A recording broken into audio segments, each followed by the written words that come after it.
ಸ್ನೇಹಿತರೆ,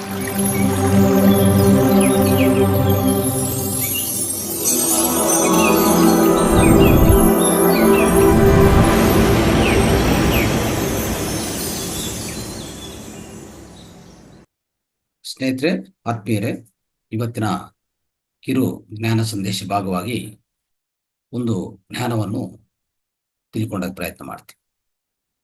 ಮಂತ್ರಸಿದ್ಧಿ ಅಥವಾ ಧ್ಯಾನ ಸಿದ್ಧಿ ಯಾವುದು ಉತ್ತಮ? ಇದ್ರ ಬಗ್ಗೆ ಅರ್ಥ ಮಾಡ್ಕೊಳಕ್ಕೆ ಪ್ರಯತ್ನ ಮಾಡ.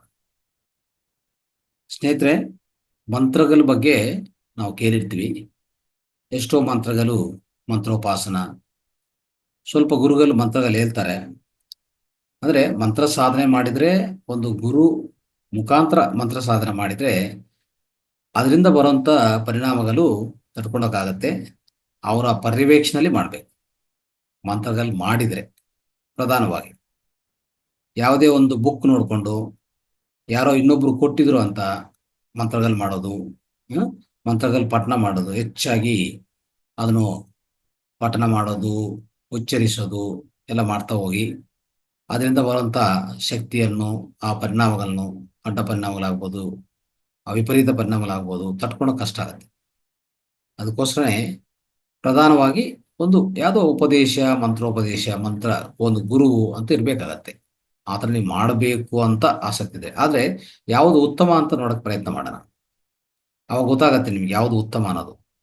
ಮಂತ್ರ ಸಿದ್ಧಿ ಉತ್ತಮ, ಧ್ಯಾನ ಸಿದ್ಧಿ ಉತ್ತಮ. ನಾವು ಅರ್ಥ ಮಾಡ್ಕೋಬೇಕಲ್ಲ. ನಾವೆಲ್ಲ ಧ್ಯಾನಿಗಳು. ನಾವೆಲ್ಲ ಈ ಮಂತ್ರ, ಶ್ಲೋಕ, ಇವೆಲ್ಲ ಜಪ ಇವೆಲ್ಲ ಮಾಡ್ಕೊಂಡು ಬಂದಿರ್ತೀವಿ ಇಷ್ಟವರೆಗೂ. ಸೊ ಅದರಲ್ಲಿ ಏನಿದೆ, ಇದರಲ್ಲಿ ಏನಿದೆ ಅಂತ ನೋಡೋಕೆ ಪ್ರಯತ್ನ ಮಾಡಬೇಕು. ಒಂದು ಉದಾಹರಣೆ ಮುಖಾಂತರ ಯಥಾರ್ಥ ಘಟನೆ ಅಂದ್ರೆ ಆಗಿರುವಂತ ಸಂಘಟನೆಯಿಂದ ನಾವು ಇನ್ನೆಚ್ಚಾಗಿ ಅರ್ಥ ಮಾಡ್ಕೊಂಡು ಪ್ರಯತ್ನ ಮಾಡೋಣ. ಒಂದು ಊರಲ್ಲಿ ಒಂದು ವ್ಯಕ್ತಿ ಇರ್ತಾನೆ. ಅಲ್ಲಿ ಆ ವ್ಯಕ್ತಿ ಅಂದ್ರೆ ಬ್ರಾಹ್ಮಣ ಕುಟುಂಬಕ್ಕೆ ಸಂಬಂಧಿತ ವ್ಯಕ್ತಿ. ಅವ್ರಿಗೆ ಟೆಂಪಲ್, ಪೂಜಾರಿ ಇದೆಲ್ಲ ಮಾಡ್ತಾ ಇರ್ತಾರೆ. ಅದರಿಂದ ಏನಾಗುತ್ತೆ ಅಂದ್ರೆ ಅವರ ಪೂರ್ವಜರಿಂದ ಅವ್ರಿಗೆ ಬಂದಿರುವಂತ ಸ್ವಲ್ಪ ಈ ಜ್ಯೋತಿಷ್ಯ ವಿಷಯಗಳು ತಿಳ್ಕೊಂಡಿದ್ದಾನೆ. ಚೆನ್ನಾಗಿ ಜ್ಯೋತಿಷ್ಯ ಹೇಳ್ತಾನೆ. ಒಂಥರ ಭವಿಷ್ಯತ್ ಹೇಳ್ತಾನೆ. ಏನ್ ನಡೆಯಬಹುದು, ನೆಕ್ಸ್ಟ್ ಮಂತ್ ಆಗ್ಬೋದು, ಇನ್ನು ಒಂದು ವರ್ಷದಲ್ಲಿ ಏನ್ ನಡೆಯಬಹುದು, ಇದೆಲ್ಲ ಹೇಳ್ತಾ ಇರ್ತಾನೆ ಸಾಧಾರಣವಾಗಿ. ಅವನಿಗೊಂದು ಫ್ರೆಂಡ್ ಇರ್ತಾನೆ. ಅವನ ಹೆಸರು, ಫ್ರೆಂಡ್ ಹೆಸರು ಗಿಗ್ನ್ಯಾಸ ಅಂತ. ಗಿಗ್ನ್ಯಾಸ. ಆ ಫ್ರೆಂಡ್ ಏನ್ ಮಾಡ್ತಾನಂದ್ರೆ ಅವನ ಹತ್ರ ಬಂದು ನನಗೆ ಹೇಳಿ, ನನ್ನ ಭವಿಷ್ಯತ್ ಹೇಳಿ ಅಂತಾನೆ.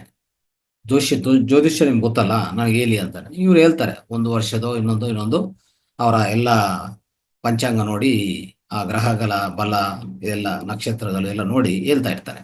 ಸ್ವಲ್ಪ ವಿಷಯಗಳು ಕರೆಕ್ಟ್ ಆಗ್ಬೋದು. ಆದ್ರೆ ಯಾವಾಗೋ ಆಗೋದು ಹೇಳಿದ್ರೆ ಹೇಗೆ ನಾನು ಅದನ್ನು ಗಮನಿಸೋದು? ಅದಕ್ಕೇನು ಅಂದ್ರೆ ಒಂಥರ ನಿರೂಪಣೆ ಏನು ಅಂದ್ರೆ, ಒಂಥರ ಯಾವಾಗ ಒಂದು ವರ್ಷ ಆದ್ಮೇಲೆ ಆಗುವಂಥದ್ದು ಹೇಳಿದ್ರೆ ಇವ್ರಿಗೆ ಅರ್ಥ ಆಗಲ್ವಲ್ಲ. ಆಗತ್ತೋ ಆಗಲ್ಲೋ ಅದು ಗೊತ್ತಿಲ್ಲ. ಹೀಗಾಗೋದು ಹೇಳಿದ್ರೆ, ಈ ಕ್ಷಣ ಆಗೋದು ಹೇಳಿದ್ರೆ ಅವನು ಕೇಳ್ತಾನೆ, ನೀವು ಇದೆಲ್ಲ ಮುಂಚಿನ ಅದೇ ಮುಂದೆ ಆಗುವಂತ ಒಂದು ವರ್ಷದ್ದು, ಒಂದು ತಿಂಗಳದು ಇನ್ನೊಂದು ಹೇಳ್ತೀರಾ? ನನಗೆ ಈ ಕ್ಷಣ ಆಗೋದು ಬೇಕು ಅಂತ. ನನಗೆ ಈ ಕ್ಷಣ ಆಗೋದೇ ನೀವು ಹೇಳಿ. ಅಂದ್ರೆ ನಾನು ಇಲ್ಲಿ ನಿಂತ್ಕೊಂಡಿದ್ದೀನಿ, ನೆಕ್ಸ್ಟ್ ಏನಾಗುತ್ತೆ, ನಾನು ಮುಂದೆ ಏನಾಗುತ್ತೆ, ಈ ಕಡೆಯಿಂದ ಏನ್ ಬರುತ್ತೆ, ಆ ಕಡೆಯಿಂದ ಏನು ಬರುತ್ತೆ, ಈ ಕ್ಷಣದ ನನಗೆ ಬೇಕು ಅಂತ ಅವನೊಂದು ಸವಾಲು ಕೊಡ್ತಾನೆ. ಇವರು ಅದೇ ಮೈಂಡಲ್ಲಿ ಇಟ್ಕೊಂಡು ನಾನು ಏನಾದರೂ ಮಾಡಿ ಇದನ್ನು ಸಾಧಿಸಬೇಕು ಅಂತ ಒಂದು ಮೈಂಡ್ ಸೆಟ್ ಅಲ್ಲಿ ಹೋಗ್ತಾ ಇರ್ತಾನೆ. ಸೊ ಒಂದು ದಿವಸ ಆ ಊರಲ್ಲಿ ಒಂದು ಹೋಟೆಲ್ ಮುಂದೆ ಇವ್ನು ನಿಂತ್ಕೊಂತಾನೆ. ಹೋಟೆಲ್ ಮುಂದೆ ಹಾಗೆ ಹೋಗ್ತಾ ಇರ್ತಾನೆ. ಅದೇ ಊರಲ್ಲಿ ಆ ಹೋಟೆಲ್ ಮುಂದೆ ನಿಂತ್ಕೊಂಡಿರ್ತಾನೆ. ಅಲ್ಲಿ ಒಂದು ಭಿಕ್ಷಕ ಇರ್ತಾನೆ. ಒಂದು ಭಿಕ್ಷಕ ಇವ್ರ ಹತ್ರ ಬಂದು ನನಗೆ ದುಡ್ಡು ಕೊಡಿ ಅಂತ ಹೇಳ್ತಾನೆ. ದುಡ್ಡು ಕೊಡಿ ಅಂದ್ರೆ ನನ್ನ ಹತ್ರ ಇಲ್ಲ, ದುಡ್ಡು ನನ್ನ ಜೋಬಲ್ಲಿ ಇಲ್ಲ ಅಂತಾನೆ. ಹೌದಾ, ನಾನು ಮತ್ತೆ ಅದೇ ನಾನು ಊಟ ತಿನ್ಬೇಕು, ಅದೇ ತಿಂಡಿ ತಿನ್ಬೇಕು, ನನಗೆ ದುಡ್ಡು ಬೇಕು ಅಂತ ನನ್ನ ಹತ್ರ ಇಲ್ಲ ಅಂತ ಹೇಳ್ತಾನೆ. ಇವರು ಆ ಭಿಕ್ಷಕ ಇರೋದಿರೋದು ಏನ್ ಹೇಳ್ತಾನೆ ಅಂದ್ರೆ, ನೋಡ್ರಿ, ನಿಮ್ಮ ಜೋಬಲ್ಲಿ 120 ರೂಪಾಯಿ ಇದೆ. ನೀವು ಮನೆಯಲ್ಲಿ 10 ವಡೆ ಇಟ್ಕೊಂಡು 16 ವಡೆ ಇದೆ ನಿಮ್ಮ ಮನೆಯಲ್ಲಿ. ಆಮೇಲೆ ಈಗ ನೀವು 4 ಇಡ್ಲಿ 2 ವಡೆ ಇದೆಲ್ಲ ತಿಂದಿರಾ? ಇದೆಲ್ಲ ತಿಂದು ಮತ್ತೆ ನನ್ನ ಹತ್ರ ಇಲ್ಲ ಅಂತ ಹೇಳ್ತೀರಾ ಅಂದ್ರೆ ಅವ್ರಿಗೂ ಶಾಕ್ ಆಗತ್ತೆ. ಮತ್ತೆ ನೀವು ಪೂಜೆಗಳು ಮಾಡ್ತಾ ಇರ್ತೀರಾ, ನೀವು ಪೂಜಾರಿದು ಇದು ಅದೊಂದು ಎಲ್ಲ ಹೇಳ್ಬಿಡ್ತಾನೆ ಇವ್ರ ಬಗ್ಗೆ. ಆ ಕ್ಷಣದಲ್ಲಿ ಹೀಗೆ ಹೀಗೆ ತಿಂಡಿ ಮಾಡಿದ್ದೀನಿ, ಆ ತಿಂಡಿ ಏನೇನು ಮಾಡಿದ ಎಲ್ಲ ಹೇಳ್ತಾನೆ. ಜೋಬಲ್ಲಿರುವಂತ ರೂಪಾಯಿ ಎಷ್ಟಿದೆ ಅದು ಹೇಳ್ತಾನೆ. ಇವ್ರಿಗೆ ಆಶ್ಚರ್ಯ ಆಗತ್ತೆ ಸಡನ್ ಆಗಿ. ಇವ್ರು ಬೇಕಾಗಿರೋ ಅದೇ ಅಲ್ವಾ, ನೋಡ್ತಾ ಇರ್ತಾನಲ್ವ, ಅದಕ್ಕೋಸ್ಕರ ಕಾಯ್ತಾ ಇರ್ತಾನೆ, ಹೆಂಗೆ ಇದು ಕಲ್ಸ್ಕೊಡೋದಂತ. ಹತ್ರ ಹೋಗ್ತಾನೆ. ಸ್ವಾಮಿ, ನನಗೂ ಈ ವಿದ್ಯೆ ಬೇಕು, ಏನ್ ಮಾಡ್ಬೇಕು ಇದೆಲ್ಲ ಕಲ್ಸ್ಕೋಬೇಕಂದ್ರೆ, ನೀವು ನೋಡಿ ಎಷ್ಟು ನೀಟಾಗಿ ಹೇಳಿದ್ರ, ನನ್ನ ಜೋಬಲ್ಲಿ 120 ರೂಪಾಯಿನೇ ಇದೆ. ಆಮೇಲೆ ನಾನು ಏನ್ ತಿಂದಿನೇ ಹೇಳಿದ್ರ, ನಮ್ಮ ಮನೆಯಲ್ಲಿ ಏನು ಒಂಥರ ಸ್ವೀಟು ಏನೋ ಇದೆಲ್ಲ, ಅದು ಸ್ವೀಟ್ ತರ ಅದು. ಆ ಸ್ವೀಟು ಎಷ್ಟು ನಂಬರ್ ಇದೆ ನನಗೂ ನಾನೇ ಲೆಕ್ಕ ಮಾಡಿಲ್ಲ, ನಿಮ್ಗೆ ಅದು ಗೊತ್ತಾಗಿದೆ. ಅದೇನು, ಯಾಕೆ, ಯಾವ ತರ ಆಗ್ತದೆ ಇದು, ಯಾವ ರೀತಿಯಲ್ಲಿ ಇದು ಕಲ್ಸ್ಕೋಬಹುದು ಅಂತ ಕೇಳ್ತಾರೆ. ಹೌದಾ, ಏನು ಇಲ್ಲ, ನೀವು ಒಂದು ಕೆಲಸ ಮಾಡಿ ಅಂತ ಹೇಳ್ಬಿಟ್ಟು, ಒಂದು ವಿದ್ಯೆ ಹೇಳ್ಕೊಡ್ತೀನಿ ಅಂತ ಹೇಳ್ಬಿಟ್ಟು ಅವ್ರೇನ್ ಮಾಡ್ತಾರೆ ಅಂದ್ರೆ, ಕರ್ಣ ಪಿಸಾಚಿ ಮಂತ್ರ ಹೇಳ್ತಾನೆ. ನೀವೇನಿಲ್ಲ, ಕರ್ಣ ಪಿಸಾಚಿ ಮಂತ್ರ, ಇದು ಏನ್ ಮಂತ್ರ ಅದು? ಕರ್ಣ ಪಿಸಾಚಿ. ಕರ್ಣ ಪಿಸಾಚಿ ಅಂದ್ರೆ ಅದೊಂದು ದೆವ್ವ, ಆಕ್ಚುಲಿ ಅದೊಂದು ದೆವ್ವ. ಆ ಕರ್ಣ ಪಿಸಾಚಿ ಮಂತ್ರ ಇವಾಗ ಹೇಳ್ತಾನೆ, ಯಾರು ಹೇಳ್ಬಾರ್ದು ಇದು, ಅರ್ಥ ಆಯ್ತಾ? ಯಾರಿಗೂ ಹೇಳ್ಬಾರ್ದು, ಇದು ರಹಸ್ಯವಾಗಿ ಇಟ್ಕೊಂಡು ನೀವು ಮಂತ್ರ ಪಠನೆ ಮಾಡ್ತಾ ಹೋಗಿ ಅಂತ ಹೇಳ್ಬಿಟ್ಟು ಇದು ಹೇಳ್ತಾನೆ. ಅವ್ರೇನ್ ಮಾಡ್ತಾನೆ, ಓ ಇದೆಲ್ಲೋ ಚೆನ್ನಾಗಿದೆ ಅಂತ ಹೇಳ್ಬಿಟ್ಟು ನೋಡೋಣ. ಆದ್ರೆ ಅಲ್ಲೇನೆ ಅದೆಲ್ಲ ಹೇಳಿ ಅವನೇನ್ ಮಾಡ್ತಾನೆ, ಒಂದು 20 ರೂಪಾಯಿ ಇಸ್ಕೊಂಡು ಹೋಗ್ತಾನೆ ಆ ಬಿಕ್ಸ್ಗ. ಇವ್ರು ಅನ್ಕೋತಾರೆ, ಹೋದ್ರೆ 20 ರೂಪಾಯಿ ಹೋಗುತ್ತೆ, ನಂದೇನು ಹೋಗಲ್ಲ. ಅಟ್ಲೀಸ್ಟ್ ನನಗೆ ಗೊತ್ತಾಗತ್ತಲ್ಲ, ನಿಜವಾಗಿ ಈ ಪಿಸಾಚಿಗಳು ಇದೆಯಾ, ಈ ದೆವ್ವಗಳು ಇದೆಯಾ ಇಲ್ಲ ಅಂತ ನನಗೆ ಗೊತ್ತಾಗತ್ತಲ್ಲ, ಇದು ನಿಜನಾ ಸುಳ್ಳ, ಮಂತ್ರ ಮಂತ್ರ ನಿಜನಾ ಸುಳ್ಳ ಅಂತ ನನ್ಗೆ ಗೊತ್ತಾಗತ್ತಲ್ಲ ಅಂತ ಹೇಳ್ಬಿಟ್ಟು ಇವರು ಪಠನ ಮಾಡೋ ಶುರು ಮಾಡ್ತಾರೆ. ಅದು ಮಾಡುವಾಗ ಮಾಡುವಾಗ ಏನಾಗತ್ತಂದ್ರೆ, ಸೊ ಯಾವ ರೀತಿಯಲ್ಲಿ ಹೋಗ್ತದೆ ಅಂದ್ರೆ, ಅದು ಮಾಡ್ತಾ ಇರ್ತಾನೆ ಅಂದ್ರೆ ಇಲ್ಲಿ ಅಲ್ಲಿಂದ ಮತ್ತೆ ಇನ್ನೊಂದು, ಅವರು ಓದಕ್ಕೆ ಇನ್ನೊಂದು ಊರಿಗೆ ಹೋಗ್ತಾನೆ. ಓದೋದು ಇನ್ನೊಂದು ಊರಲ್ಲಿ, ಅವ್ರ ಸ್ವಂತ ಊರಿಂದ ಇನ್ನೊಂದು ಊರಿಗೆ ಹೋಗ್ತಾನೆ, ಅಲ್ಲಿ ರೂಮಲ್ಲಿ ಇರ್ತಾನೆ. ಆ ರೂಮಲ್ಲಿ ಇದ್ಕೊಂಡು ಇದು ಪ್ರಾಕ್ಟೀಸ್ ಮಾಡ್ತಾ ಹೋಗ್ತಾನೆ.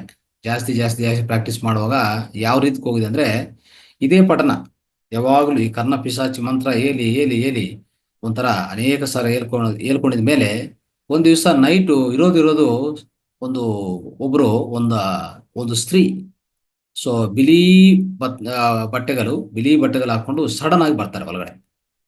ಇವನಿಗೆ ಒಂಥರ ಶಾಕ್ ಆಗ್ತಾನೆ, ಯಾರಪ್ಪ ಹಿಂಗ್ ಬಂದ್ರು ನೈಟು ಅಲ್ಲಿ ಓಡಕ್ಕೂ ಆಗಲ್ಲ, ರೂಮ್ ಲಾಕ್ ಮಾಡ್ಕೊಂಡಿದ್ದಾನೆ, ಎಲ್ಲಿ ಓಡಕ್ಕೂ ಆಗಲ್ಲ. ಭಯ ಒಂದು ಕಡೆ, ಆಮೇಲೆ ಒಂದು ಕಡೆ ಆಶ್ಚರ್ಯ, ಏನ್ ಮಾಡೋದು ಅಂತ ನೋಡಿದ್ರೆ ಅವ್ರು ಹೇಳ್ತಾರೆ, ನಾನೇ ಆ ಕರ್ಣ ಪಿಶಾಚಿ, ನೀವು ನಾನು ಅನೇಕ ಸರಿ ಜಪಿಸಿದಕ್ಕೂ ನಾನು ಆ ನಿಮ್ಮ ಜಪ ಬಲದಿಂದ, ಮಂತ್ರ ಬಲದಿಂದ ನಾನು ಇಲ್ಲಿ ಬಂದಿದ್ದೀನಿ. ನಿಮ್ಗೆ ಏನು ಬೇಕಂದ್ರೆ ನಾನು ಪ್ರತಿಯೊಂದು ಹೇಳ್ತಾ ಇರ್ತೀನಿ, ಆಯ್ತಾ? ನಿಮ್ಗೆ ಇವಾಗಿಂದ ಪ್ರತಿ ಕ್ಷಣ ಏನ್ ನಡೀತದೋ ನಿಮ್ಮ ಕಿವಿಯಲ್ಲಿ ಹೇಳ್ತಾ ಇರ್ತೀನಿ ಅಂತ ಹೇಳ್ತದೆ. ನಿಮ್ಗೆ ಆ ಶಕ್ತಿ ಈಗ ನಾನು ಪ್ರಸಾದಿಸಿದ್ದೀನಿ, ಸೊ ನೀವು ಈ ಶಕ್ತಿಯನ್ನು ನೀವು ಬಳಸ್ಕೋಬಹುದು ಅಂತ ಹೇಳ್ಬಿಟ್ಟು, ಯಾಕಂದ್ರೆ ನೀವು ಅಷ್ಟು ಸರಿ ನಾನು ಜಪಿಸಿದ ಮೇಲೆ ನಾನು ನಿಮ್ಗೆ ಕೊಡ್ಬೇಕಲ್ಲ ಅಂತ ಹೇಳ್ಬಿಟ್ಟು, ಅದಕ್ಕೆ ನಾನು ಇಲ್ಲಿ ಪ್ರತ್ಯಕ್ಷವಾಗಿದೆ ಅಂತ ಹೇಳ್ಬಿಡ್ತದೆ. ಅವಾಗ ಇವನಿಗೆ ಒಂದ್ಸಲ ಸಂತೋಷ, ಒಂದ್ ಕಡೆ ಭಯ. ಇನ್ನು ಅಲ್ಲಿಂದ ಓಡಕ್ಕೂ ಆಗಲ್ಲ, ಎಲ್ಲಿ ಹೋಗಿ ಯಾರಿಗೂ ಹೇಳಕ್ಕೂ ಆಗಲ್ಲ.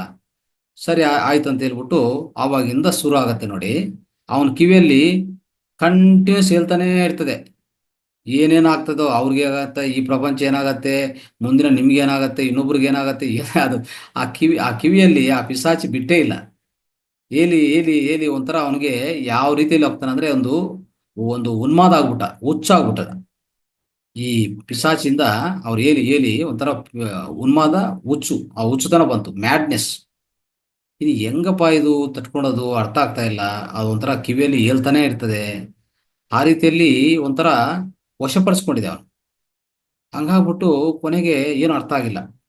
ಇನ್ನೊಂದು, ಆ ಗದಿಯಿಂದ ಆಚೆ ಕಡೆ ಹೋಗಕ್ಕೆ ಇಷ್ಟ ಇಲ್ಲ ಅವ್ರಿಗೆ, ಅದು ಬಿಡ್ತಾ ಇಲ್ಲ, ಆಚೆ ಕಡೆ ಹೋಗು ಬಿಡ್ತಾ ಇಲ್ಲ. ಯಾರಿಗನ್ನ ಹೇಳ್ಬೇಕು, ಅವತ್ತೇನಂದ್ರೆ ಒಂದು 20 ವರ್ಷ ಮುಂಚೆ ಅಂತ, ಹಿಂದೆ ಅಂತ ಇಟ್ಕೊಳ್ಳಿ, ಅಲ್ಲಿ ಯಾವುದು ಫೋನ್ ಇಲ್ಲ, ಮೊಬೈಲ್ ಫೋನು ಇನ್ನೊಂದು ಇದ್ರೆ ಯಾರಿಗಾನ ಕಾಂಟ್ಯಾಕ್ಟ್ ಮಾಡಿ ಹೇಳ್ಬೋದು. ಮೊಬೈಲ್ ಫೋನು ಇಲ್ಲ, ಆಚೆ ಕಡೆ ಗದಿಯಿಂದ ಆಚೆ ಕಡೆ ಹೋಗಕ್ಕೂ ಬಿಡ್ತಾ ಇಲ್ಲ. ಈ ರೀತಿಯಲ್ಲಿ ಆವಾಗ ತುಂಬಾ ಸಫರ್ ಆಗ್ತಾ ಇರ್ತಾನೆ. ಅಲ್ಲೇ ಗದಿಯಲ್ಲೇ ಕೂತ್ಕೊಂಡು ತುಂಬಾ ಸಫರಿಂಗ್, ಬಿಡ್ತಾ ಪ್ರತಿ ಸೆಕೆಂಡ್ ಹೇಳ್ತಾನೆ ಇರ್ತದೆ. ಎಷ್ಟಂತ ಕೇಳಿಸ್ಕೊಳಕ್ಕಾಗತ್ತೆ? ಈಗ ಯಾಗೋ ಒಂದ್ಸರಿ ಹೇಳಿ ಬಿಟ್ಬಿಟ್ರೆ ಆಯ್ತು, ಆ ಕಿವಿಯಲ್ಲಿ ಹೇಳಿ ಇಡೀ ಪ್ರಪಂಚದ ಹೇಳ್ತಾ ಇರ್ತದೆ ಆ ಪಿಚಾಚಿ. ಸೊ ಇವ್ರಿಗೆ ಏನು ಈ ಗೊಂದಲ ಅಂತ ಹೇಳ್ಬಿಟ್ಟು, ಏನು ಹೆಂಗೆ ತಪ್ಪಿಸ್ಕೊಳೋದು ಅಂತ ಅರ್ಥ ಆಗಿಲ್ಲ. ಒಂದ್ ದಿವ್ಸ ಎಲ್ಲಿ ಆಚೆ ಕಡೆ ಹೋಗಕ್ಕೂ ಆಗ್ತಾ ಇಲ್ಲ, ಯಾರು ಹೇಳಕ್ಕೂ ಆಗ್ತಾ ಇಲ್ಲ, ಹೇಳ್ಕೊಡಕ್ಕೂ ಕಷ್ಟ ಇದು ವಿಷಯ. ಹಾಗೆ ಅವ್ರ ಮನೆಗೆ ಒಬ್ರು ಯಾರೋ ದೇವ್ರ ಪ್ರಸಾದ ಕಲಿಸ್ತಾರೆ, ಯಾವುದೋ ಟೆಂಪಲ್ದು. ಅದರಲ್ಲಿ ಒಂದು ಕಪ್ಪು ದಾರ ಇರ್ತದೆ, ಮತ್ತೆ ಪ್ರಸಾದ ತಿಂತಾನೆ, ಆ ಕಪ್ಪು ದಾರ ಕಟ್ಕೊಂತಾನೆ, ಯಾವುದಕ್ಕೆ? ಈ ಮನೆಕಟ್ಟಿಗೆ. ತಕ್ಷಣವೇ ಅದು ಸ್ವಲ್ಪ ಕಡಿಮೆ ಆಗತ್ತೆ. ಯಾವುದು? ಆ ಪಿಸಾಚಿ ಹೇಳೋದು ಸ್ವಲ್ಪ ಕಡಿಮೆ ಆಗುತ್ತೆ, ನಿಯಂತ್ರಣಕ್ಕೆ ಬರುತ್ತೆ. ಅದು ಯಾವುದು ಅಂತಂದ್ರೆ, ಯಾವುದೋ ಒಂದು ಪರ್ಟಿಕ್ಯುಲರ್ ಇದು ಅಂದ್ರೆ ಒಂದು ದೇವ್ರದ್ದು ಕಳ್ಸಿಕೊಡ್ತಾರೆ. ಸೊ ಅದರಿಂದ ಸ್ವಲ್ಪ ಗುಣ ಅನಿಸ್ತು, ಸ್ವಲ್ಪ ಗುಣ ಅನಿಸ್ತು.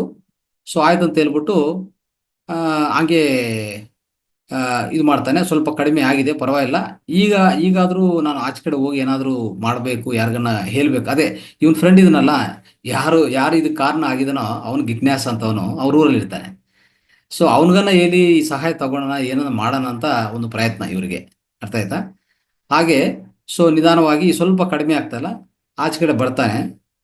ಒಂದು ಕ ಒಂದು ಅದೇ ಊರಿಗೆ ಹೋಗ್ಬೇಕು ಅಂತನೋ ಏನೋ ಒಂದು ಪ್ರಯತ್ನ ಅಷ್ಟೇ. ಆ ಬಸ್ ಸ್ಟ್ಯಾಂಡಲ್ಲಿ ನಿಂತ್ಕೊಂಡಿರ್ತಾನೆ. ನಿಂತ್ಕೊಂಡಿರುವಾಗ ಒಬ್ರು ಸಡನ್ ಆಗಿ ಬರ್ತಾರೆ, ಒಂದು ವ್ಯಕ್ತಿ. ಅವರು ಭಿಕ್ಷಕನೇ.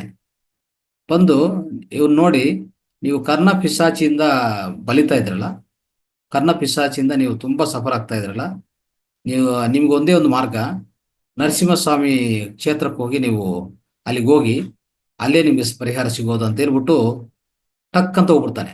ಹಠಾತ್ ಆಗಿ ಮತ್ತೆ ಕರ್ಮಯ ಆಗ್ತಾನೆ, ಅವನು ಮಾಯ ಆಗ್ತಾನೆ, ಅಲ್ಲಿಲ್ಲ. ಇಷ್ಟೇ ಹೇಳಿದ್ದು.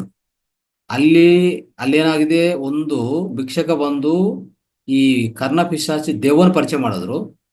ಇಲ್ಲಿ ಇನ್ನೊಬ್ದು ಭಿಕ್ಷಕ ಬಂದು ದೈವನ ಪರಿಚಯ ಮಾಡೋದು ನೋಡಿ. ಇಲ್ಲಿ ದೇವರನ್ನ ಪರಿಚಯ ಮಾಡಿರೋದು ಒಂದು ಭಿಕ್ಷಕ, ಅಲ್ಲಿ ಅದೇ ಇನ್ನೊಂದು ಭಿಕ್ಷಕ ಈ ಕರ್ಣ ಪಿಶಾಚನ್ನು ಪರಿಚಯ ಮಾಡಿ ಅವನು ಜೀವನವನ್ನೇ ಹಾಳಾಯಿತು. ಈಗ ಹೇಳ್ಬಿಟ್ಟು ಸರಿ ಅಂತ, ಸೊ ಆ ಟೆಂಪಲ್ಗೆ ಹೋಗೋಕೆ ಒಂದು ಪ್ರಯತ್ನ. ಒಂದು ಟೆಂಪಲ್ಗೆ ಹೋಗಿ ಈ ಥರ ಅಲ್ಲಿ ದರ್ಶನ ಮಾಡಿಕೊಂಡ್ರೆ ಆ ಶಕ್ತಿಯಿಂದ ಈ ಇರುವಂಥ ದೆವ್ವ ಏನಿದೆಯೋ ಇದು ದೂರ ಆಗತ್ತೆ ಅಂತ ಅವ್ರಿಗೂ ಅದು ಆ ಭಿಕ್ಷಕ ಹೇಳ್ಬಿಟ್ಟು ಮಾಯ ಆಗ್ತಾನೆ. ಈಗ ಅವರು ಫ್ರೆಂಡ್ ಕಾಲ್ ಮಾಡಿ ಏನೋ ಒಂದು ಮಾಡಿ ಬನ್ನಿ ಅಂತ ಹೇಳ್ಬಿಟ್ಟು ಕರ್ಸ್ಕೊಂತಾನೆ. ಸೊ ಅವರು ಫ್ರೆಂಡ್ ಬರ್ತಾನೆ. ಬಂದ್ಮೇಲೆ ಇದೆಲ್ಲ ಕೇಳಿಸ್ಕೊಂಡು ಅವನಿಗೆ ತುಂಬಾ ವಿಚಾರ ಆಗತ್ತೆ, ದುಃಖ ಆಗತ್ತೆ. ನನ್ನಿಂದನೇ ಈ ಥರ ಆಯ್ತಲ್ಲ, ಆ ನೀವೇನು ನಮ್ಗೆ ಹೇಳಕ್ಕೆ, ಜ್ಯೋತಿಷ್ಯ ಹೇಳಕ್ಕೆ, ಕ್ಷಣ ಏನಾಗತ್ತೆ ಅಂತ ಸವಾಲು ತಗೊಂಡು ಇವೆಲ್ಲ ನನ್ನಿಂದ ಆಗಿಲಾಗಿದೆ ದುಃಖ ಮಾಡ್ತಾನೆ. ದುಃಖ ಮಾಡ್ಕೊಂಡ್ರೆ ಏನ್ ಬರತ್ತೆ? ಇವನೇನು ತೀರ್ಸಕ್ಕಾಗತ್ತಾ? ಅದನ್ನು ತಪ್ಪಿಸಕ್ಕಾಗತ್ತಾ? ಆಗಲ್ಲ. ಸರಿ ಅಂತ ಹೇಳ್ಬಿಟ್ಟು, ಸರಿ ನಾನು ಈ ಒಂದು ಲಕ್ಷ್ಮೀ ನರಸಿಂಹ ಕ್ಷೇತ್ರ ಕರ್ಕೊಂಡು ಹೋಗಿ ಅಂತ ಹೇಳ್ತಾರೆ. ಆ ಹತ್ರ ಇರುವಂತ ಟೆಂಪಲ್ಗೆ ಹೋಗ್ತಾನೆ. ಟೆಂಪಲ್ಗೆ ಹೋಗುವಾಗ ಆಚೆ ಕಡೆನೆ ಮೆಟ್ಟುಗಳು ಇನ್ನು ಎಕ್ಕಿಲ್ಲ, ಅಲ್ಲೇ ನಿಂತು ಹೋಗ್ತಾನೆ. ಅದು ಅಲವೇ ಮಾಡಲ್ಲ ಹೊರಗಡೆ. ಯಾಕಂದ್ರೆ ಒಳಗಡೆ ದಿವ್ಯ ಇದೆಲ್ಲ, ಆ ಕ್ಷೇತ್ರದಲ್ಲಿರುವಂತ ಪವರ್ ಇರ್ತದೆ.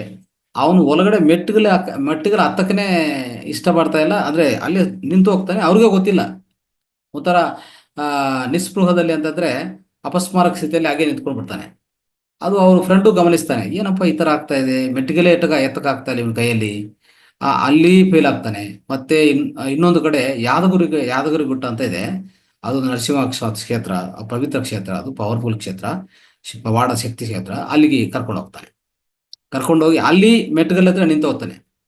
ಏನಿದು ಮಾಡೋದು, ಇದು ಅರ್ಥ ಆಗ್ತಾ ಇಲ್ಲ ಅಂತ ಹೇಳ್ಬಿಟ್ಟು ಒಳಗಡೆ ಹೋಗಿ ಪೂಜಾರಿಗೆ ರಿಕ್ವೆಸ್ಟ್ ಮಾಡಿ, ಸ್ವಾಮಿ ಈ ತರ ಆಗ್ತಾ ಇದೆ, ಏನೋ ಮಾಡಿ ಅಂತಂದ್ರೆ ಅವರು ಅಕ್ಷಿಂತಗಲು, ಆ ಪ್ರೋಕ್ಷ ಮಾಡಿರುವಂತ ವಾಟರು, ಇದೆಲ್ಲ ಮಂತ್ರ ಜಲ ಎಲ್ಲ ತಗೊಂಡು ಬಂದು ಅವನ ಮೇಲೆ ಸ್ವಲ್ಪ ಮಂತ್ರ ಜಲ ಹಾಕಕ್ ಹೋಗ್ತಾನೆ ಅಷ್ಟೇ. ಅಲ್ಲಿ ಯಾದಗಿರಿಗುಟ್ಟೆ ಇರುವಂತ ಲಕ್ಷ್ಮೀ ನರಸಿಂಹಸ್ವಾಮಿ ಕ್ಷೇತ್ರ ಗೋದಾವರಿ ನದಿ ತೀರದಲ್ಲಿದೆ. ಗೋದಾವರಿ ನದಿ ತೀರದಲ್ಲಿ ಇವನು ಅಲ್ಲಿ ಅವ್ರ ಹತ್ರ ಬರ್ತಾ ಇವನು ಹೇಳ್ತಾನೆ, ಇಲ್ಲ ಇಲ್ಲ ನಾನು ಬಿಟ್ಟು ಹೋಗ್ತೀನಿ, ನಾನು ಏನ್ ಮಾಡಕ್ ಹೋಗ್ಬಿಡಿ ಅಂತ ಅವನು ಅಲ್ಲೇ ಒಂಥರ ಕಿರಿಸ್ತಾ ಇರ್ತಾನೆ. ನಾನು ಏನ್ ಮಾಡ್ಕೋಬಿಡಿ, ನಾನು ಬಿಟ್ಟು ಹೋಗ್ತೀನಿ ಅಂತ ಹೇಳ್ತಾ ಹೇಳ್ತಾ ಹಾಗೆ ಹೋಗಿ ಆ ನದಿಯಲ್ಲಿ ಜಂಪ್ ಮಾಡ್ತಾನೆ.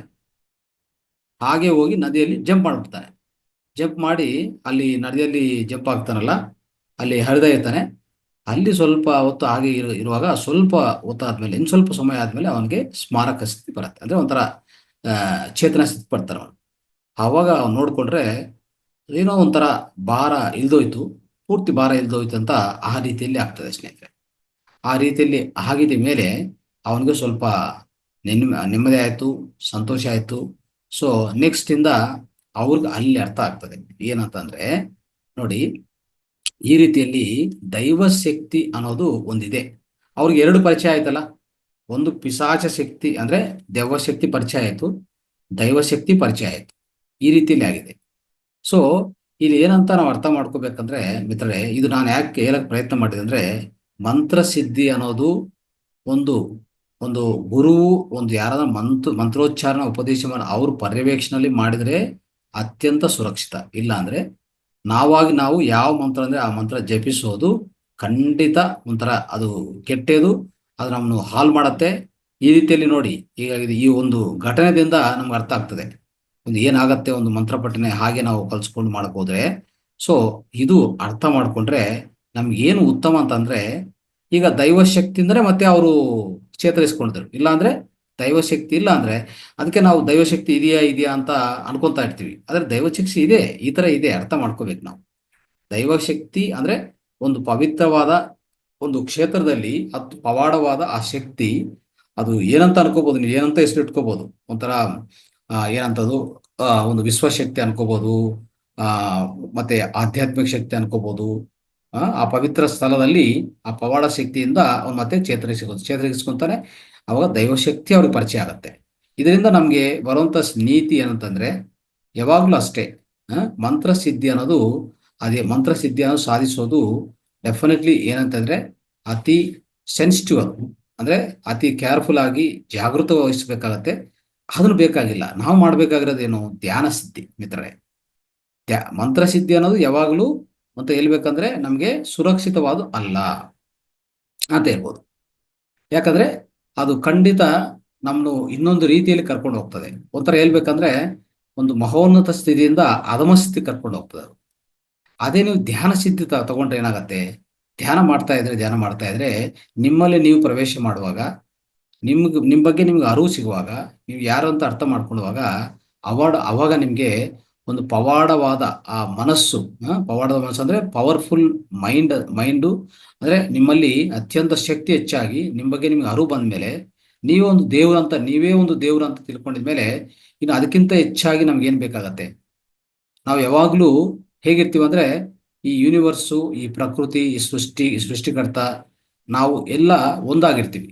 ಅಂದ್ರೆ ಒನ್ನೆಸ್ ಅಲ್ಲಿ ಇರ್ತೀವಿ ಅಲ್ವಾ, ಸರೆಂಡರ್ ಅಲ್ಲಿ ಇರ್ತೀವಿ. ಅವಾಗ ನಮ್ಗೇನು ಭಯ ಇಲ್ಲ, ಇನ್ನೊಂದು ನಮ್ಗೇನು ಒಂಥರ ದುಃಖ ಇಲ್ಲ, ದುಃಖ ರಾಹಿತ್ಯ ಸ್ಥಿತಿ ಎಲ್ಲ ನಾವು ಒಂದಕ್ಕೆ ಅವಕಾಶ ಇದೆ, ಆನಂದವಾಗಿರ್ತೀವಿ. ಜೀವನದಲ್ಲಿ ಆನಂದವಾಗಿರೋದೇ ಉತ್ತಮ ವಿಷಯ. ಅದಕ್ಕೆ ಬೇಕಾಗಿರೋದು ಒಂದು ಮಂತ್ರ ಪಠಣ, ಇನ್ನೊಂದು ಬೇಕಾಗಿಲ್ಲ. ಬೇಕಾಗಿರೋದು ಧ್ಯಾನ ಮಾತ್ರನೇ. ಅದಕ್ಕೆ ಧ್ಯಾನ ಹೆಚ್ಚಾಗಿ ಮಾಡಿ, ಧ್ಯಾನದಲ್ಲಿ ತೊಡಗಿಸ್ಕೊಳ್ಳಿ ಚೆನ್ನಾಗಿ. ಧ್ಯಾನ ಸಿದ್ಧಿ ಹೊಂದಬೇಕು ನಾವು. ಧ್ಯಾನ ಸಿದ್ಧಿ ಅಂದ್ರೆ ಏನು, ಧ್ಯಾನದಲ್ಲಿ ಅಂತರ ಪ್ರಯಾಣ ಮಾಡ್ತಾ ಪ್ರತಿ ದಿವಸ ಧ್ಯಾನ ಮಾಡ್ತಾ ನಮ್ಮ ಅಂತರದಲ್ಲಿ ನಾನು ಏನು, ನನ್ನ ಸ್ಥಿತಿ ಯಾವುದು, ನನ್ನ ಸ್ಥಿತಿ ನಿಜವಾದ ಸ್ಥಿತಿ ಯಾವುದು, ನಾನು ಯಾರು ಅಂತ ಇದಕ್ಕೆ ಉತ್ತರ ಸಿಕ್ಕಿದ್ರೆ ಸಾಕು ನಮಗೆ. ಈ ದೇಹದಿಂದ ಆಚೆ ಕಡೆ ಹೋಗಿ ಇದೆಲ್ಲ ನಾವು ದರ್ಶನ ಮಾಡ್ಕೊಂಡ್ರೆ ಅವಾಗ ನಾವೇ ದೇವರಾಗ್ತೀವಿ. ನಮ್ಮಲ್ಲಿ ಇರುವಂತ ಆತ್ಮನೇ ದೇವರು, ಆ ದೇವರಿರುವಂತ ಈ ದೇವಾಲಯವೇ ಈ ಶರೀರ ಅಲ್ವಾ. ಸೊ ಆ ರೀತಿಯಲ್ಲಿ ನಾವು ಧ್ಯಾನ ಸಿದ್ಧಿ ಹೊಂದಬೇಕು ಸ್ನೇಹಿತರೆ. ಹೆಚ್ಚೆಚ್ಚಾಗಿ ಧ್ಯಾನ ಮಾಡೋದು, ಸ್ವಾಧ್ಯಾಯ ಸಜನ ಸಂಗತಿ ಮಾಡ್ತಾ ನಾವು ಆ ಸ್ಥಿತಿನ ಹೊಂದೋದು ಅತ್ಯುತ್ತಮವಾದದು. ಅದರಿಂದ ಯಾವುದೇ ತೊಂದರೆಗಳು ಇಲ್ಲ. ನಿಮಗೆ ಮಾನಸಿಕ, ದೈಹಿಕ, ಸಾಮಾಜಿಕ, ಆಧ್ಯಾತ್ಮಿಕ ಎಲ್ಲ ಬೆಳವಣಿಗೆ ಆಗುತ್ತೆ ಧ್ಯಾನ ಸಿದ್ಧಿಯಿಂದ. ಮಂತ್ರಸಿದ್ಧಿಯಿಂದ ನಿಮ್ಗೆ ಸ್ವಲ್ಪ ಪವಾಡ ಶಕ್ತಿ ಬಂದಿರ್ಬೋದು, ಆದ್ರೆ ಅದು ನಿಮ್ಮನ್ನು ಹಾಳು ಮಾಡತ್ತೆ. ಯಾವುದೇ ರೀತಿಯಲ್ಲಿ ಒಂದು ಸಕ್ರಮವಾದ ರೀತಿಯಲ್ಲಿ ಹೋದ್ರೆ ಪರವಾಗಿಲ್ಲ.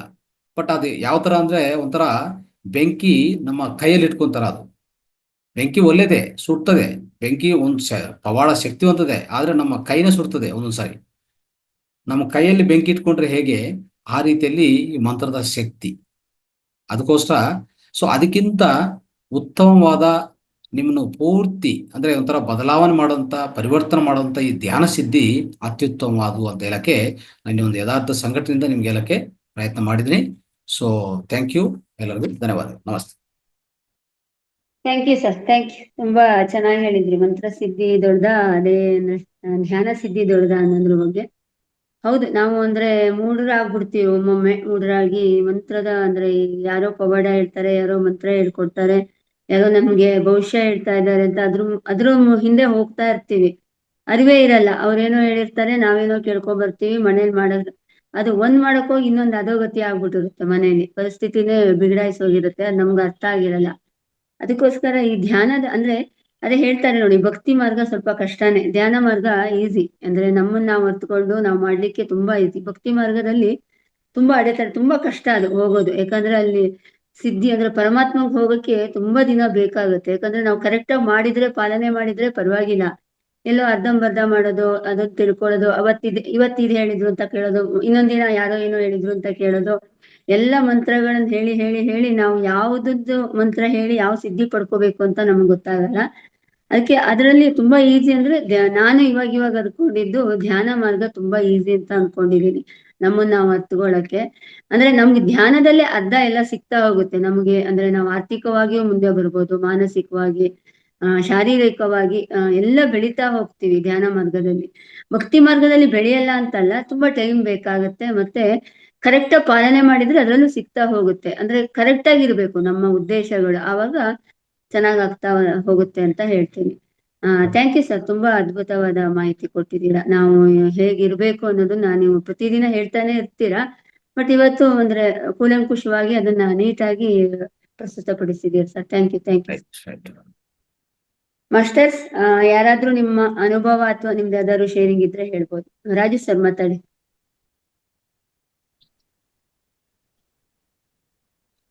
ಮಾತಾಡಿ ರಾಜು ನಮಸ್ಕಾರ ಸರ್.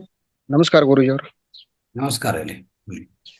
ಇವತ್ತ ಗುರೂಜಿಯವರು ಮಂತ್ರ ಸಿದ್ಧಿಗಿಂತಲೂ ಧ್ಯಾನ ಶಕ್ತಿ ಹೆಚ್ಚೆಂದು ತಿಳಿದುಕೊಂಡಿದ್ದಾರೆ. ನಮ್ಮಲ್ಲಿರುವ ಆತ್ಮನೇ ದೇವರು, ದೇವರ ಗುಡಿಯಲ್ಲಿರುವ ದೇವರೇ ಒಂದು ಆತ್ಮ. ನಾವು ಬೇರೆಯವರು ಹೇಳಿರುವ ಮಂತ್ರವನ್ನು ಉಪಯೋಗಿಸಕ್ಕಿಂತಲೂ ದಿನನಿತ್ಯ ಧ್ಯಾನ ಮಾಡುವುದೇ ಉತ್ತಮ ಅಂತ ದಿನನಿತ್ಯ ಒಂದು ಹೊಸ ಹೊಸ ಸಂದೇಶಗಳನ್ನ ನಮಗೆ ಕೊಡ್ತಾ ಇದ್ದಾರೆ. ಅವರ ಸಂದೇಶಗಳನ್ನ ನಾವು ಜೀವನ ಅಳವಡಿಸಿಕೊಂಡಿದ್ರೆ ನಮ್ಮ ಜೀವನ ಪಾವನ ಆಗುತ್ತೆ ಅಂತ ನಾ ಹೇಳ್ತೇನೆ. ಧನ್ಯವಾದಗಳು. Right. Thank you sir. Thank you. Hema madam ಮಾತಾಡಿ. ನಮಸ್ತೆ ಗುರುಜಿ, ಎಲ್ರಿಗೂ ನಮಸ್ಕಾರ. ಪೂಜೆ ಎಲ್ಲ ಅಂದ್ರೆ ಆ ಟೈಮ್ಗೆ ಮಾಡ್ಬೇಕು, ಮತ್ತೆ ಗಿಲ್ಟಿ ಕಾನ್ಶಿಯಸ್ ಇರುತ್ತೆ. ಮಾಡಿಲ್ಲ, ನಾನು ಇದು ಮಾಡಿಲ್ಲ, ಅದೇ ಒಂದ್ ತಪ್ಪಾಗಿ ಅದೇ ಭ್ರಮೆಯಲ್ಲಿ ಇಟ್ಕೊಂಡು ಅದೊಂಥರ ನಮ್ಗೆ ಕಾಡಿಸ್ತಾ ಇರುತ್ತೆ. ಮತ್ತೆ ಇದು ತಪ್ಪು, ಅದು ಸರಿ ಅನ್ನೋ ಬರೀ ಭೇದ ಭಾವ, ಮತ್ತೆ ಪೂಜೆ ಮಾಡೋದ್ರಿಂದ ನಾನ್ ಶ್ರೇಷ್ಠ, ಇದೆಲ್ಲ ಬರ್ತಾ ಹೋಗುತ್ತೆ. ಎಲ್ಲದ್ರ ಮೂಲ ನಾನೇ ಅರ್ಥ ಮಾಡ್ಕೊಳ್ತಾ ಹೋದ್ರೆ ಒಂದೊಂದೊಂದೊಂದು ಈರುಳ್ಳಿ ಸಿಪ್ಪೆ ಬಿಟ್ಟಾಗ ಬಿಡ್ತಾ ಹೋಗುತ್ತೆ. ಒಳಗಿಡೋ ಕನಕ್ ಗೊತ್ತಾಗೋ ಧ್ಯಾನದಿಂದ ಎಲ್ಲವೂ ಒಂದೇ, ಎಲ್ರೂ ಒಂದೇ. ನಾವಿನ್ನು ತಿಳಿಬೇಕಾಗಿರೋದು ನಾವು ಏನ್ ಸೃಷ್ಟಿ ಮಾಡ್ತೀವಿ ಅದು ನಾವ್ ಎದುರುಗಡೆ ಕಾಣ್ತೀವಿ. ಹಾಗಾಗಿ ಧ್ಯಾನದ ಒಳಗಡೆ ಹೋಗ್ತಾ ಹೋಗ್ತಾ ಸರಳತೆ, ಸಹಜತೆ ಎಲ್ರಿಗೂ ಬರ್ತಾ ಹೋಗುತ್ತೆ. ಇದು ತುಂಬಾ ಅದ್ಭುತವಾಗಿ ಹೇಳಿದ್ರಿ ಗುರುಜಿ.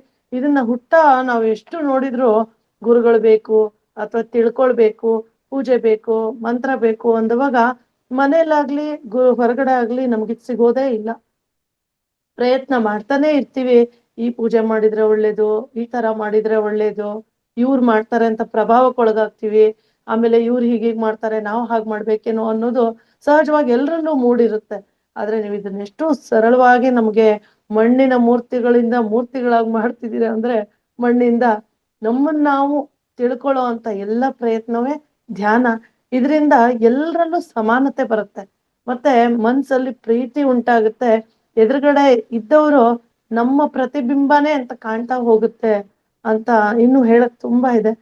ಥ್ಯಾಂಕ್ ಯು ಗುರುಜಿ, ಇಷ್ಟು ಅವಕಾಶ thank you. Thank you. Thank you. Purnima madam ಮಾತಾಡಿ.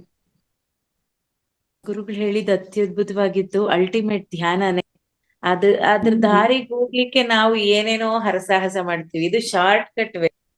ಧ್ಯಾನ ಅನ್ನೋದು ಅದು ಭಗವಂತನಿಗೆ ಭಗವಂತನೊಂದಿಗಿನ ಪ್ರೇಮ ಭಾಷೆ. ಅದಕ್ಕಿಂತ ಅಲ್ಟಿಮೇಟ್ ಒಂದಿಲ್ಲ. ಅದನ್ನ ಒಂದು ದೇವರ ನಾಮದಲ್ಲಿ ಹೇಳ್ತಾರೆ. ಅಂದ್ರೆ ಏನೇ ಇದ್ರುನು, ಏನೇ ಷೋಡಶೋಪಚಾರ ಪೂಜೆ ಮಾಡಿದ್ರು ಅದ್ರಲ್ಲಿ ಪ್ರೀತಿ ಇಲ್ಲ ಅಂದ್ರೆ, ಸಂಗೀತದಲ್ಲಿ ಸಕಲ ವಾದ್ಯಗಳನ್ನು ನುಡಿಸಿ ಒಳ್ಳೆ ಸಂಗೀತ ಕೊಟ್ಟು ಅದರಲ್ಲಿ ಪ್ರೇಮವೇ ಇಲ್ಲ ಅಂದ್ರೆ, ಕೇಳನೋ ಹರಿ ತಾಳನೋ ತಾಳ ಮೇಳ ಎಲ್ಲ ಗೀತು ಪ್ರೇಮವಿಲ್ಲದ ಗಾನ ಅನ್ನಂಗೆ. ಅಂದ್ರೆ ಅಲ್ಲಿ ಪ್ರೇಮ ಅನ್ನೋದು ಏನು? ಧ್ಯಾನ ಅಂದ್ರೆ ಅಲ್ಲಿ ಇರುವಂತ, ಅಲ್ಲಿ ಸಮ್ಮಿಲನ, ಭಗವಂತ ಮತ್ತೆ ಭಕ್ತನ ನಡುವೆ ಇರುವಂತ ಒಂದು ಕನೆಕ್ಟಿವಿಟಿ. ಹಾಗೆ ವಚನಕಾರರು ಹೇಳೋದಾದ್ರೆ, ನಮ್ ದೇಹನೇ ದೇಗುಲ ಪರಮಾತ್ಮನಿಗೆ, ಅದನ್ನ ನಾವು ಧ್ಯಾನ ಮಂದಿರವಾಗಿರಿಸ್ಕೊಂಡು ಭಗವಂತನೊಂದಿಗೆ ಅನುಸಂಧಾನ ಮಾಡ್ಕೊಳ್ಬೇಕು ಅಲ್ವಾ? ಅದಕ್ಕೆ ಒಂದು ವಚನ ಹೇಳೋದಾದ್ರೆ, ಉಳ್ಳವರು ಶಿವಾಲಯ ಮಾಡುವರು, ನಾಗೇನ ಮಾಡಲಿ ಬಡವನಯ್ಯ ಆ ಉಳ್ಳವರು ಶಿವಾಲಯ ಮಾಡುವರು. ಎನ್ನ ಕಾಲೇ ಕಂಬ ದೇಹವೇ ದೇಗುಲ ಶಿರವೇ ಹೊನ್ನ ಕಳಸವಯ್ಯ. ಸ್ಥಾವರಕ್ಕೆ ಅಳಿವುಂಟು ಜಂಗಮಕ್ಕೆ ಅಳಿವಿಲ್ಲ. ಕೂಡಲ ಸಂಗಮ ದೇವ ಕೇಳಯ್ಯ ಉಳ್ಳವರು ಶಿವಾಲಯ ಮಾಡುವರು. ನಾಗೇನ ಮಾಡಲಿ ಬಡವನಯ್ಯ ಆ ಉಳ್ಳವರು ಶಿವಾಲಯ ಮಾಡುವರು. ಅಂದ್ರೆ ಇದ್ರ ಆಂತರ್ಯ ನೋಡೋದಾದ್ರೆ ನಾ ಏನ್ ಮಾಡ್ಲಿ ಬಡವನಯ್ಯ ಅಂದ್ರೆ ನನಗನ್ಸದೇನಪ್ಪಾ ಅಂದ್ರೆ ಉಳ್ಳವರು ಏನೇನೇನೋ ಮಾಡ್ತಾರೆ, ಆಂತರ್ಯವನ್ನ ಅರ್ಥಕೊಂಡ್ಬಿಟ್ರೆ ಭಗವಂತನೊಂದಿಗಿನ ಅನುಸಂಧಾನಕ್ಕೆ ಏನೇನೇನೋ ಮಾಡ್ಬೇಕಾಗಿಲ್ಲ. ನನ್ನ ಕಾಯವೇ ದೇಗುಲವಾಗಿ ಮಾರ್ಪಾಡು ಮಾಡ್ಕೊಂಡು ಅದ್ರಲ್ಲೇ ನನಗ್ ಬೇಕಾದನ್ನ ನಾನು ಗಳಿಸ್ಕೊಳ್ಬಹುದು ಅನ್ನೋದೊಂದು ಇದ್ರ ಆಂತರ್ಯ ಅಂತ ನಾನು ಭಾವಿಸ್ತೀನಿ. ಧನ್ಯವಾದಗಳು ಗುರುಗಳೇ, ಒಳ್ಳೆ ಸಂದೇಶವನ್ನ ಕೊಟ್ಟು. Thank you. ಚೆನ್ನಾಗಿತ್ತು. ಇವತ್ತಿನ ಸನ್ನಿವೇಶಕ್ಕೆ ಚೆನ್ನಾಗಿ ಹೇಳಿದ್ರಿ. ಅಂದ್ರೆ ನಮ್ಮಲ್ಲೇ ಎಲ್ಲದೂ ಇದೆ, ಬೇಕಾದಷ್ಟಿದೆ, ನಾವು ಅದನ್ನ ಪರಿಪೂರ್ಣ ಮಾಡ್ಕೊಳ್ತಾ ಇಲ್ಲ. ಎಲ್ಲ ಇಲ್ಲೇ ಇದೆ, ಹೊರಗಡೆ ನೋಡ್ತಾ ಇದೀವಿ ಅಷ್ಟೇ. ಅದನ್ನ ನೀವು ಚೆನ್ನಾಗಿ ಹೇಳಿದ್ರಿ. ಹೊರಗೇನಿದೆಯೋ ಒಳಗೆ ಅದೆಲ್ಲವೂ ಇದೆ, ಒಳಗಿರೋದೆಲ್ಲವೂ ಹೊರಗಿದೆ. ಹೌದು, ನಮ್ಮಲ್ಲೇ ಇರೋದು ನಾವನ್ನ ಪರಿಪೂರ್ಣ ಮಾಡ್ಕೋಬಹುದು, ಸಾರ್ಥಕತೆ ಮಾಡ್ಕೋಬಹುದು, ಅಂದ್ರೆ ನಮ್ಮನ್ನ ನಾವು ಅರ್ಥಕೊಂಡ್ರೆ ಅಂತ ಹೇಳ್ತಾ ಇರೋದು. Thank you madam, thank you. ತುಂಬಾ ಚೆನ್ನಾಗಿ ಹೇಳಿದ್ರಿ. ಸನ್ನಿವೇಶಕ್ಕೆ ತಕ್ಕಂತೆ ಒಂದು ರಾಗ. ಮಾಸ್ಟರ್ಸ್, ಮತ್ತೆ ಯಾರಾದ್ರೂ ಮಾತಾಡೋರಿದ್ದೀರಾ? ಸಂದೇಶ ಅಥವಾ ಅಭಿಪ್ರಾಯ ಅಥವಾ ನಿಮ್ದು? ಇನ್ನೊಂದು ನಿಮಿಷ ಕಾಲ ಇದೆ.